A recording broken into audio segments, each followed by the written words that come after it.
تو اس میں جو ہے وہ نہیں لکھ کے دیا گیا، مگر ان کے پاس ایک ویلڈ ایکسکیوز موجود ہے کہ ہم جو ہے وہ خان صاحب سے ملاقات کیے بغیر یا خان صاحب سے پوچھے بغیر یا خان صاحب کی کہ ان سے بالا جو ہے نا یہ معاملات طے نہیں کر سکتے. تو ان کے پاس بھی ایک ایکسکیوز موجود ہے جس کو ہم سمجھتے ہیں کہ یہ ویلڈ ہو سکتی ہے، مگر اس کے ساتھ ساتھ ہم اس وقت بڑھنا چاہیں گے جس وقت جو ہے نا ہمارے پاس ہمارے ورکر کو، ہمارے ساتھیوں کو، ہمارے جو ریڑھ کی ہڈی ہے ان کو مطمئن کرنے کے لیے مواد موجود ہوگا کہ یہ دیکھیے یہ جو ان کی چاہت ہے یہ ہو گئی، یعنی جو ہمارے ورکر کی چاہت ہے یہ مکمل ہو گئی. اب اس کے بعد آگے مل جل کے باقی ریمیننگ کے لیے جدوجہد کرتے ہیں. اچھا لیکن کامران صاحب کل بھی جو مولانا صاحب نے ایک ورکرز کنونشن کے حوالے سے جو ایک ایونٹ تھا اس سے خطاب بھی کیا اور اس کی ویڈیوز بھی یقیناً ظاہر ہے آپ کی نظر سے بھی گزری ہیں، تو آپ سمجھتے ہیں کہ یہ جو ایک تاثر ہے کہ مولانا صاحب اسٹیبلشمنٹ کے اوپر زیادہ تنقید کر رہے ہیں اور حکومت کے اوپر کم، کیا یہ تاثر درست ہے کہ مولانا صاحب کے زیادہ تر شکوے طاقتور جو حلقے ہیں اس حوالے سے ہے، شہباز شریف صاحب کے حوالے سے نہیں ہے یا زرداری صاحب کے حوالے سے نہیں ہے؟ بات یہ ہے کہ باقی لوگ میٹر کتنا کر رہے ہیں، جس کی اس کے اوپر تنقید کرنی ہے نا جو میٹر کر رہا ہے، تو باقیوں کیا ٹھیک ہے. نہیں سر، شہباز شریف صاحب پرائم منسٹر ہیں کامران صاحب. اچھا چلیں، لیکن زرداری صاحب تو صدر ہیں سر. مان لیتے ہیں جی آپ کہہ رہے ہیں تو، مگر صدر کو اپنا اختیار استعمال کرنا آپ نہیں چاہیے. مانتے کامران نہیں صاحب؟ ہم مانتے ہیں، مگر ہم کہتے ہیں کہ صدر بن کے دکھائیں، وزیر اعظم بن کے دکھائیں، یہ نہیں کہ اپنے اختیارات سرنڈر کرتے جائیں، اور وہ بھی سب آرڈینیٹ لیجسلیشن میں، اور ہر چیز سرنڈر کرتے جائیں. ان سے پوچھیں کہ کیا تو سائن کیا. آپ کامران صاحب آپ سمجھتے ہیں کہ شہباز شریف صاحب نے اور زرداری صاحب نے اپنے اختیارات اپنے پاور جو ہیں وہ سرنڈر کیے ہیں؟ جی سب کچھ سرنڈر کیا ہے، اور جمہوریت کو سرنڈر کر دیا، کانسٹیٹیوشن کو سرنڈر کیا ہے. یہ بہت بڑی بد نصیبی ہے اس قوم کی. اختیارات ایک شخص کے پاس نہیں ہونے چاہیے، اس کے اوپر کوئی دو رائے نہیں ہے. اداروں کے پاس ہوتے ہیں اختیارات، ملک کو ادارے لے کے چلتے ہیں اور ادارے دستور کے مطابق چلتے ہیں. اس کے علاوہ جو ہے نا، اور ہم پاکستانی ہیں اور پاکستانی دستور پہ بلیو کرتے ہیں. لیکن کامران صاحب جو بلاول صاحب کا موقف ہے یا ان کا جو اس وقت نیریٹو ہے، جو اپوزیشن سے انہوں نے ملاقات کی ہے، آپ کو لگتا ہے کہ زرداری صاحب اور اس وقت بلاول صاحب کے نیریٹو میں ان کے بیانات میں فرق ہے؟ بلاول صاحب سے ہمارا گلہ یہ ہے کہ پاؤں پہ کھڑے ہوتے ہیں پھر بیٹھ جاتے ہیں، پاؤں پہ کھڑے ہوتے ہیں پھر جو ہے نا ان کو کوئی چکر آنے لگ جاتے ہیں.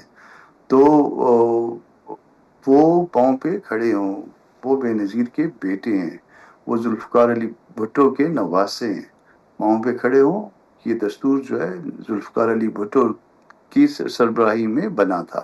اس میں مفتی محمود صاحب کا اور باقی بہت سے لوگوں کا کردار یقیناً بہت بڑا تھا. مگر اس میں اس کا کریڈٹ جو اگر کوئی کریڈٹ کا اگر اس کو نمبر مارکنگ کرے تو پھر سب سے زیادہ نمبر شاید ان کے نانا کو جاتے ہیں، اور آج اس کو تباہ نہ کریں، آج اس کے مطابق چلیے. اچھا لیکن سر دوسرا، یہ جو توہین عدالت کی پی ٹی آئی نے درخواست دائر کی ہے اس میں ایک ان کے اوپر تنقید ہو رہی ہے کہ جی انہوں نے جو وزیر داخلہ ہے، جو سیکیورٹی کے معاملات ہیں، جن کی ذمہ داری ہے، ان کو فریق نہیں بنایا گیا. آپ بطور سینئر قانون دان سر اس کو کس طرح دیکھ رہے ہیں؟ جی ہاں یہ تو ہے، اور اس سے دو باتیں جو ہے نا، دو سوالات اس سے پیدا ہو گئے ہیں. ایک سوال یہ ہاں کہ آپ نے جان بوجھ کے نہیں بنایا، تو اس کا مطلب ہے کہ آپ اور وہ کہیں پہ رابطے میں ہیں، اور ویسے بھی یہ رابطے رپورٹ بھی ہوئے ہیں. یا پھر دوسری بات یہ ہو سکتی ہے کہ کسی متعلقہ فریق کو نہ بنایا جائے تو پھر آپ نے پراپر پٹیشن ڈرافٹ نہیں کی، پراپر اپلیکیشن ڈرافٹ نہیں کی. تو یہ دونوں میں سے کون سی بات درست ہے، یہ ان کو رسپونڈ کرنا چاہیے. میں نے ایک آدھ پروگرام میں ان کے کسی ساتھی کو سنا، وہ کہتے ہیں کہ کورٹ جیسے چاہے گی تو اس میں تو کورٹ کا کیا کام ہے، یہ کنٹمپٹ پروسیڈنگ ہے. کنٹمپٹ پروسیڈنگ میں آپ نے کسی ڈیفینیٹ سٹینڈ کے ساتھ آنا ہے، سٹانس کے ساتھ آنا ہے کہ کس نے جی کنٹمپٹ کی ہے. چلیں ٹھیک ہے سر، بہت شکریہ کامران مرتضیٰ صاحب، آپ نے وقت نکالا. ناظرین، سینیٹر کامران مرتضیٰ صاحب کی گفتگو آپ نے سنی. ہم یہاں پر ایک مختصر سا بریک لیتے ہیں اور بریک کے بعد قمر زمان کائرہ صاحب ہمیں جوائن کریں گے.